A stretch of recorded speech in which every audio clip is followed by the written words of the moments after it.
Hi. இந்த busy வேர்ல்டில் நம்ம கண்ட்ரோலில் இருக்கிற பல விஷயங்கள் இருக்குது. நம்ம நினச்சோம்னா நமக்கு வர வைக்க முடியும்.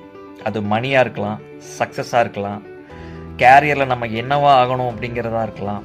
அது நம்மளுடைய செல்ஃப் பிலீவை பொறுத்து. அது கண்டிப்பாக நம்ம நினச்சோம்னா, நமக்கு அதுக்காக எக்ஸிக்யூட் பண்ணோம்னா அது நமக்கு கண்டிப்பாக கிடைக்கும். ஆனால் நம்ம என்ன தான் பண்ணாலும் நம்மக்கிட்ட வராத ஒரு விஷயம், நம்ம கண்ட்ரோல்லையே இல்லாத ஒரே விஷயம் டைம் அப்படிங்கிறது மட்டும்தான்.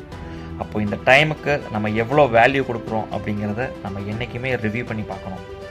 நம்ம பிஸியாக இருக்கிறது இம்பார்ட்டன்ட் கிடையாது, ப்ரொடக்டிவாக இருக்கிறோமா அப்படிங்கிறது தான் இம்பார்ட்டண்ட். ஏன்னா இன்றைய டேட்டில் நாம் தெரிஞ்சோ தெரியாமலோ நம்மக்கிட்டேருந்து திருடப்பட்டுருக்கிற ஒரே ஒரு விஷயம் டைம் தான். அப்போது அந்த டைமுக்கு நம்ம எவ்வளோ வேல்யூ கொடுக்கணும், நம்ம எங்கெல்லாம் ஸ்பெண்ட் பண்ணுறோம் அப்படிங்கிறத நம்ம அனலைஸ் பண்ணணும்.